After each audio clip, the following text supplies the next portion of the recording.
So good afternoon, everybody, and thank you for being here today. We'll begin with a few calendar updates. Secretary Esper continues to prioritize the second line of effort in our national defense strategy, strengthening alliances and partnerships. Just this morning, the Secretary made phone calls to his counterparts in 3 allied countries, Japan, Greece, and the Netherlands. In each call, he emphasized the U.S. commitment to the respective alliances. Later this afternoon, Secretary Esper will depart for a trip to Wright-Patterson Air Force Base in Ohio and the University of Louisville in Kentucky. He'll be meeting with service members, local civilian leaders, and congressional partners, including Majority Leader McConnell, and touring the National Air and Space Intelligence Center. On this trip and in other engagements, Secretary Esper will continue to stress the need for the department to have a fiscal year 2020 budget as soon as possible. In the near term of 1 to 3 months, continuing resolutions disrupt major exercises and training events, affect readiness and maintenance, curtail hiring and recruitment actions, and adversely impact contracting negotiations. The department's ability to implement the national defense strategy depends on steady, predictable funding from Congress, and Secretary Esper will continue to engage with members on this topic. Moving to current events, we would like to commend the Afghan National Defense and Security Forces for their achievements in providing security for the Afghan people during the election this past weekend. The ANDSF took the lead for security and demonstrated its professionalism and competence throughout the election process. This morning, the Secretary had a call with Japanese Minister of Defense Kono, where they discussed North Korea. They both agreed that the North Korea tests are unnecessarily provocative and do not set the stage for diplomacy, and that North Korea should cease these tests. The press team tells me that there is a great deal of interest in the Department of Defense efforts with respect to the Ukrainian Security Assistance Initiative, so I'd like to address that for a minute. Today, the General Counsel of the Department, in keeping with past practice on matters of importance, and to ensure that all appropriate Department information is available on this matter, directed that DoD offices should provide any pertinent documents and records to the Office of General Counsel for cataloging and review. Consistent with the Secretary's guidance that all appropriate information be made available on this matter, I would like to be helpful in providing additional information, and will be happy to try and answer your questions. But I ask that you keep in mind that there's significant congressional interest resulting in the request of an IG investigation, so I will be limited in what I can answer, but I know that you all will understand that. That being said, I do want to provide a bit of background on the matter. In June of this year, DoD announced plans to provide $250 million in security assistance to Ukraine in funds for additional training, equipment, and advisory efforts to build the capacity of Ukraine's armed forces. The assistance reaffirmed the long-standing defense relationship between the United States and Ukraine. The United States has now provided $1.6 billion in security assistance to Ukraine since 2014. This assistance helps to build Ukraine's capacity to defend itself against aggressive Russian actions in the region. These funds provide equipment to support ongoing Ukrainian training, programs, and operational needs. These include rigid hold boats, sniper rifles, rocket-propelled grenade launchers, counter-artillery radars, electronic warfare detection equipment, secure communications, night vision equipment, and military medical treatment devices. As of today, the bulk of this $250 million is on contract. The rest should be out soon. As the Secretary stated, the brief pause in obligating funds did not negatively affect our national security.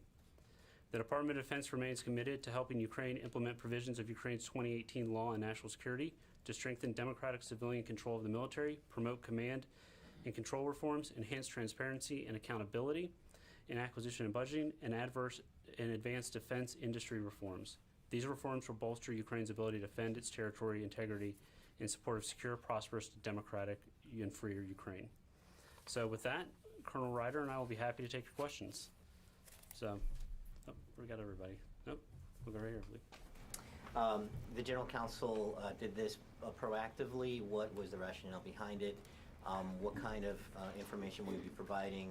And if you could really specify with regards to that June 18th announcement that was made, announcing that the initiative funds being transferred.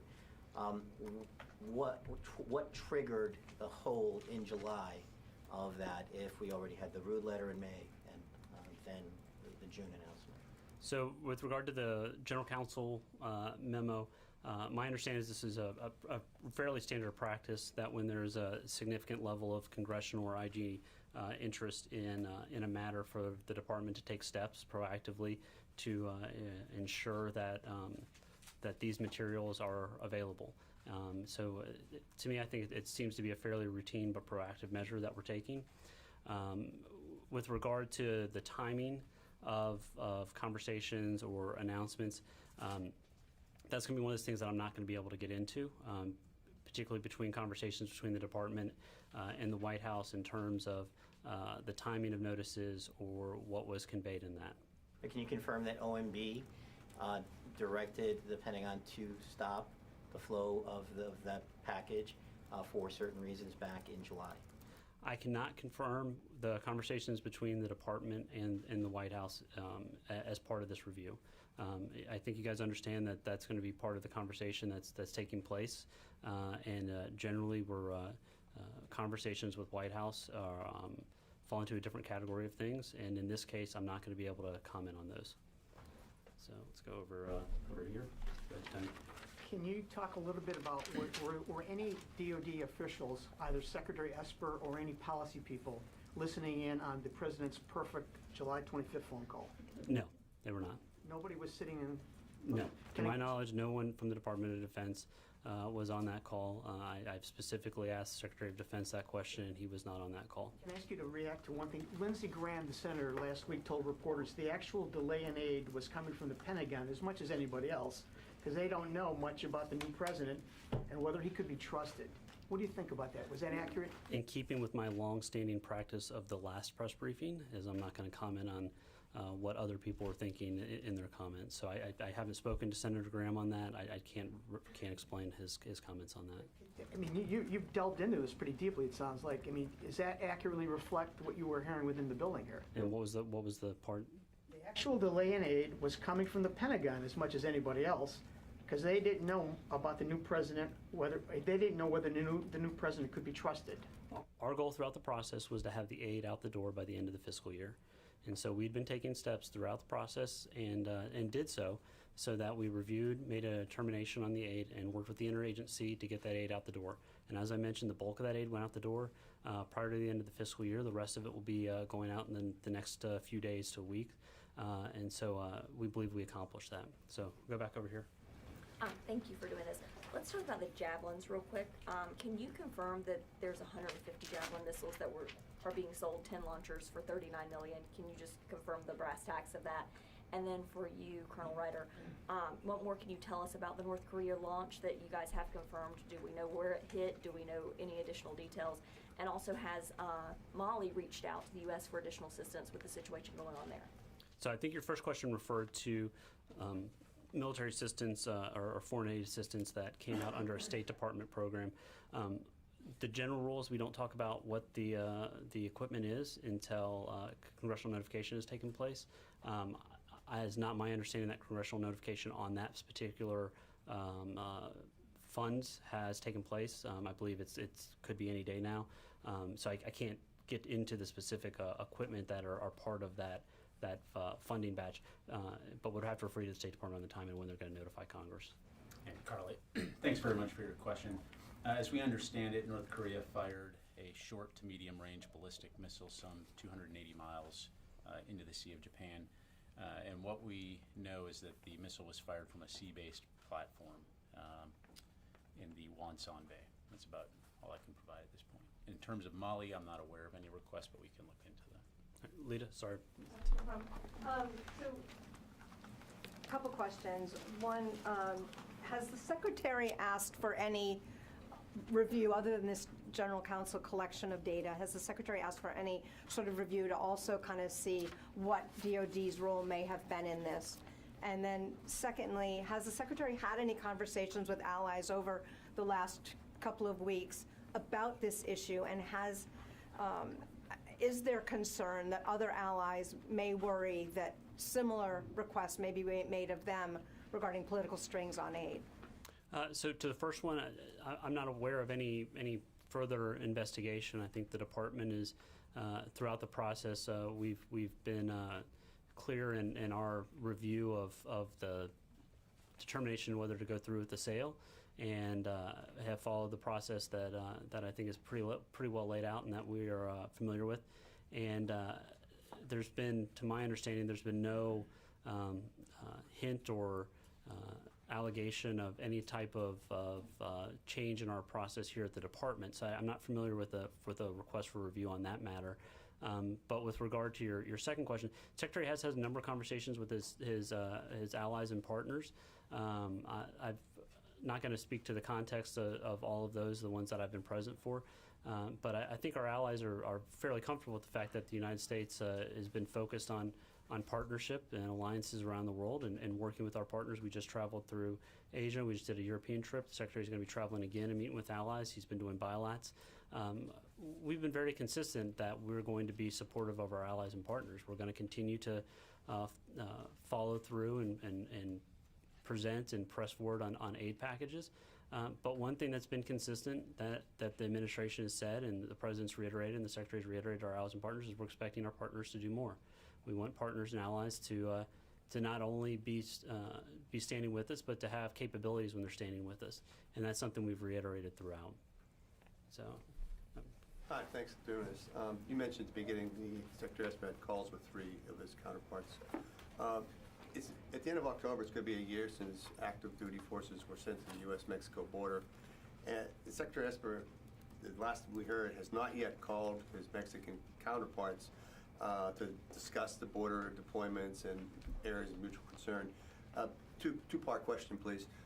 One is, when do you were there when we talked about this before, when do you think he may get a chance to do that? Second, in lieu of that, what's the highest level of military-to-military contact the U.S. has had with its Mexican counterparts, and when was that, please? So on the call, I know that there's been efforts to schedule. I don't know if it's actually fallen on the calendar yet, but I had this conversation with him recently, and I know that there's been a outreach to the Mexican Defense Minister to set up a call on that. I mean, I would reiterate, though, that much of the interaction with the Mexican government on that issue is going to be State Department or Homeland Security led, not DOD led. I'll let Colonel Ryder answer the part on the mill-to-mill conversations, but obviously through NORTHCOM and through SOUTHCOM and through other entities, we have conversations with them. Sure, thanks, sir. Obviously, we do enjoy a very good mill-to-mill relationship with Mexico. I can get back to you, Tom, in terms of the specific dates, but I do know that General Dunford did travel to Mexico, I believe, earlier in the year or in 2018, so it's been relatively recently. Thanks, Colonel. Yes. Okay. Yep. Is Secretary Esper willing to testify to any House committee over Ukraine? I haven't asked him that question, but I think that the Secretary's been very open about this. He's talked to you guys a number of times over the last week about this, and he's reiterated time and time again that the things we considered for had Ukraine taken steps to address corruption in their defense industries, were our allies and partners that are part of the multinational coalition that support Ukraine, were they providing aid, and whether we thought the aid was going to be effective. And so the Secretary's been transparent in talking about that, and I foresee no change in his policy on that. So last night there was a nighttime jump that involved over 20 paratroopers being injured. Any update on that? Thanks, Lucas. So I would refer you to the Army for some of the specific details, but my understanding was that last night around 8 o'clock or so, there were approximately 80 to 90 soldiers participating in airborne operations at Camp Shelby, Mississippi, and there was in terms of landing on the drop zone, it appeared there were some issues. All the soldiers have been accounted for. There were some injuries, and so some of those soldiers have been taken to the hospital, some treated and released, some still being treated. But it is now being investigated by the Army and the safety office there. So I would refer you to them for additional details. Me? Yep. One thing on that, Pat, is there any early read on what exactly happened that caused so many of the soldiers to go, it seems, into the trees? Courtney, not at this time. Again, they're investigating that. And so I'd refer you to the Army for additional details. That was just a quick follow-up. Jonathan, for you, on the given the fact that the U.S. had announced the $250 million to Ukraine in June, and then there was this call in late July with the president, would it be standard practice for someone from, whether it's UCOM or DoD policy who focuses on that area, to listen into the call? And if not, would it be standard for the notes to come to those people to inform them? I can't speak for what would have been the standard practice on that. I just know for this particular call, that my understanding is no one from DoD was on that call. Did Secretary Esper get the notes from the call or any kind of a transcript or readout from it? I don't have an answer for you on that. I would like to move to Iraq. I would like to hear from Good, both, I'd like to do that too, so. to hear from both of you about the current situation in Baghdad mainly. How does the Pentagon see the situation there? If the U.S. military has any contingency plans in case for evacuation or for changing security measures given the current situation? So I think with regard to our people who are in Iraq, I think we're comfortable with our force protection efforts, whether it's our military members or civilian personnel who are in the area. So if your question is about our changes in activity there, that's one thing we continue to look at, is ensuring that our people are safe and are taken care of. If it's a question more general about the political situation and the political dynamic, I'd have to refer you to State Department on the U.S. government position with regard to the political situation. Do you have a And just to add to that, if I may, sir, obviously you've seen the press reports about protests in Baghdad and elsewhere in the country, and clearly that's a domestic issue that I'd refer you to the Iraqis on. In terms of the U.S. and coalition military mission there that continues, there's been no impact on that. I know that CJTFOIR put out a statement this morning confirming that there was a rocket attack in the green zone, but that no U.S. personnel were affected or impacted. And so we continue to stay focused on the Defeat ISIS mission. Thank you. So back to Ukraine. Has Congress reached out to Esper or the DoD for any documents or anything for him to testify or at all yet? I'm not aware of any requests that have come in at this point. I know that there's been a letter from Congress to the IG asking them to consider opening an investigation. I don't have any guidance. I think I'd ask you to reach out to the IG on that, but I have no guidance from the IG on whether that has taken place or not. But out of an abundance of caution, I think out of just a normal operating procedure for our general counsel, that they've taken the steps to ask those documents and records be preserved. Is that something that, I'm sorry, is that something that Secretary Esper asked the DoD-IG or the General Counsel to have the DoD-IG do, or I'm sorry, could you explain what the action is that the DoD is taking on this again? So right now, the General Counsel will be providing the senior officials and leaders in the department with guidance on ensuring that they provide all documents regarding this issue to the Office of the General Counsel for maintaining, cataloging, and review for future use. So that's what's taken place. That was done by the General Counsel as part of the normal practice in consultation with the Secretary, and something that my understanding is not an unusual thing for us to be doing. Sorry. Could you update us on the implementation of the security mechanism in northeast Syria? And do you still consider it viable in light of Turkish President Erdogan's continuing threats to invade, which he made most recently on Tuesday? Sure, happy to take that, sir. So in terms of President Erdogan's comments, I'm not going to comment on those, other than to say that we continue to implement the security mechanism. Progress continues to be made in the sense that at this point we've conducted 7 combined air reconnaissance flights, 2 joint ground patrols with our Turkish allies, and more planned for the future.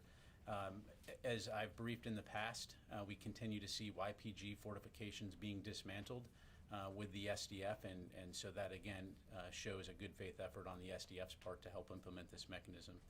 So going forward, we continue to look forward to working with our Turkish allies to not only take into account their legitimate security concerns, but also to prevent the resurgence of ISIS and ensure an enduring defeat of ISIS. So as far as you're concerned, the SDF is complying with the terms of these understandings? Again, we continue to work with them. We continue to see fortifications be dismantled, and so we recognize there's still a lot of work to do, but we're confident that progress is being made. Right. Barbara? Couple of questions. Can you release a copy of what the General Counsel guidance is to the news media? Does it include not just departmental communications, but interaction with the White House? And my other question is more to the Secretary, kind of once and for all, if you will. Did he ever know that there were political overtones from the White House, the President, vis-a-vis the Bidens, on the aid being held up, and not what his understanding was on the 3 talking points, but did he ever know, when did he come to know there were political overtones on this? And this Congress, starting with Senator McConnell, asked him why the aid was being held up. What did he tell them? But also the release of the document. I will take questions 1 through 3 first and get to the other ones. On the document, I've asked the General Counsel if we can release that, so I expect that we will be providing that to you guys either later today or first thing tomorrow, once he gets that cleared out. With regard to Does it include interaction with the White House? so it will include all records and communications that are at the department that are on this matter, and so that would include conversations in and outside of the department. The question I think you had on Senator McConnell. Well, when did the Secretary ever know that there were political overtones? When did he come to know that? And when Congress, starting with Senator McConnell, asked him why the aid was being held up, what did he say to Congress? So the Secretary stated his understanding of the process and the things that were looked at with regard to that aid. He mentioned that last week when we were in Norfolk. He mentioned it in the briefing in the bilat on Friday, that he was aware of the concerns on corruption, and he was aware of concerns with regard to our allies contributing additional funds. So those are the things the Secretary was aware of that he has mentioned previously. What did he tell Senator McConnell, and now does he have any concern that he was not aware of this? So I'm not aware of the exact conversation he had with Senator McConnell, but I do know from the start of the process, from when the Ukrainian Security Assistance Initiative legislation and funds were allocated, that the department has been consistent in our interaction with Congress in pushing forward to actually see these funds released and to see them expended by the end of the fiscal year. That's been a theme throughout the Secretary's conversations with members of Congress and with others. So if this is the case, what does it say that he didn't know what was really going on with the White House about one of his key programs? Well, Barbara, I would quibble with the question there a little bit, but I would say the Secretary was aware that there was a delay and that we were working through it. And our goal continued and was persistent throughout, was to get it out by the end of the fiscal year, and we were able to do that. So from our perspective, and the Secretary said, there was no impact on national security, and we were able to achieve what we set out to do. So, sir. Thank you, Jonathan. So I have 2 questions, one on Iraq and one on Turkey. I mean, it seems it's clear for the Turkish side is frustrated with what you call security mechanism and they call safe zone. I mean, you can't even agree on what to call it. And Erdogan is sending clear messages and signals that Turkey has no option but to take unilateral actions in northeastern Syria. I'm not asking you to comment on what he said. I'm asking situation on the ground. Are you concerned that Turkish forces will go inside Syria? Are you seeing any indications of that? That's the first question. The second question on Iraq, there's been this issue of General Abdel Wahab al-Saadi, his removal from the counter-terrorism forces by Prime Minister Adel Abdel Mahdi. And we're seeing in the media in the region analysis basically saying that he's the victim of power struggle between the U.S. and Iran because he has strong ties with the U.S. Can you address that issue as well? Sure. So on the security mechanism, what I would tell you is I'm not going to speculate on hypotheticals. You know, I've seen the press reporting insinuating the potential for a Turkish incursion, but I'm going to focus on the facts. And today, right now, we're focused on defeating ISIS and ensuring that they don't come back. And so we believe that dialogue and coordinated action with our Turkish allies is the key to success. And again, if you step back and you look big picture, how much territory ISIS once held in that area and how much territory they no longer hold in that area, it's important that we all work together to ensure that ISIS does not come back. So from a Department of Defense standpoint, we are singularly focused on the enduring defeat of ISIS, and we'll continue to work very closely with our Turkish allies to make sure that happens and that their legitimate security concerns are addressed. And then in terms of Iraq, look, I'm not going to get into talking about the inner workings of the Iraqi Ministry of Defense or their government. Again, that's something really that you would need to talk to the Iraqis about. All right, we're going to go way in the back of the classroom here. Go ahead. Thank you. So I'd like to ask about North Korea. So North Korea state media reported that they launched the SLBM submarine, launched ballistic missile. So do you believe North Korea launched SLBM, or do you believe they launched another type of ballistic missile? So I'm not going to get into the specifics of what we believe the actual missile was, other than to say, again, we assessed that it was a short to medium range ballistic missile. And I would say that we have no indication that it was launched from a submarine, but rather a sea-based platform. So according to Japanese assessment, their missile has been developed into Japanese EZ. So how would you characterize this missile launch? So do you think it's a it's a significant threat to Japanese? And I think I would point you back to the call between the Secretary and Minister Kono this morning. They both reiterated that this was unnecessarily provocative and not helpful in an effort to get the North Koreans back on a diplomatic path. So, I wanted to go back to the DoD General Counsel and the request for all relevant documents. Can you help me? This is a process question. Can you help me understand what happens with those documents? That is, once those documents are collected, if they find a problem, is there a requirement that they go to Capitol Hill? Is there a scenario where they could go to the White House? What happens in that review process, and then under what situation would those documents leave the Pentagon? I don't have an answer for you on that question, despite my protesting frequently to the General Counsel that I should be able to practice law from the podium. I'm not allowed to. But I can take that question for you and get with the General Counsel team and try to get back to you on that. So I get a couple more.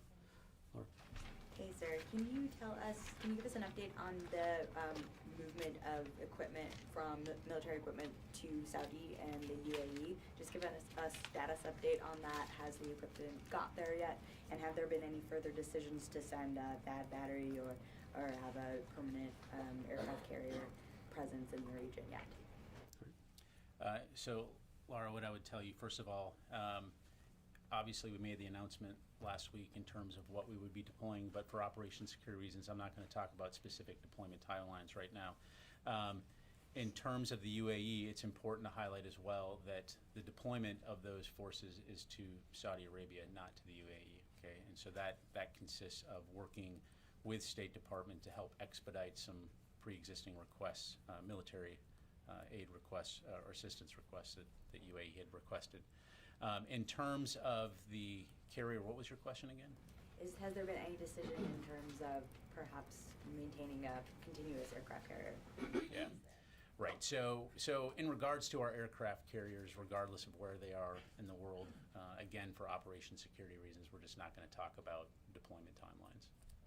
And just to follow up, can you say that whether it's your assessment that there has been any change in posture from Iran or any other actors in the region due to the decision to send this additional equipment there, whether or not it's actually reached the region yet? Sure.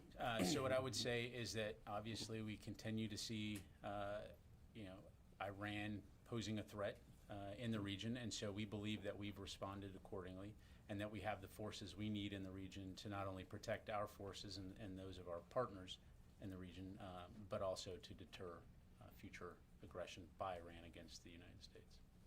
Are we going to go, Dan? Sorry, can I follow up? Did you just say you have enough forces to protect? As part of our your partners, like correct. I mean, it's obviously in the region. I'm sorry. What's that? How did that work out with Saudi Arabia during? I mean, if there's a similar attack, do you have enough resources in the region now, the one that happened on Aramco, to defend your partners?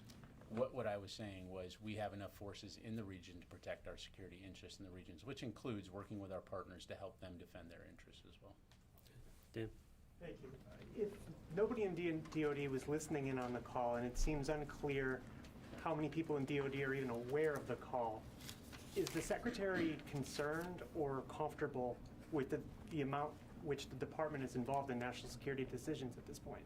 Yes, I think we're very comfortable with that. The Secretary has a solid working relationship with with the President, with Secretary Pompeo, with the National Security Advisor, and the Joint Staff does as well. So that's not a concern. I mean, you guys have asked about a one specific call and as to whether the Secretary was on a call that took place in July, and are reading into that much more than would take place. The Secretary has an incredibly busy schedule and is working on a number of different issues at any one time. He doesn't spend most of his day sitting on other people's phone calls. So, all right, last one. So, back on Turkey, the Turkish and American kind of deal is just currently extended between Tel Aviv and Ain el-Issa. But the rest of the border area, YPG still maintains its strongholds and still have forces over there. And Turkey is, of course, running out of patience. So when do you think those areas are also going to be addressed and then YPG will be removed from those strongholds? Yeah, Qasim, thanks for the question. What I would tell you is obviously we're focused on the areas where U.S. and Turkey have agreed to work together. I know that there's ongoing dialogue, and so, in the future, if there's something additional to announce, we certainly will do that. Okay, guys, thank you very much. Clarification on the memo, when you say that it's going to include communications outside the department, that means with foreign leaders as well? So if people in this department are having contacts with foreign... I'll get back to you on that. Okay, thank you, guys.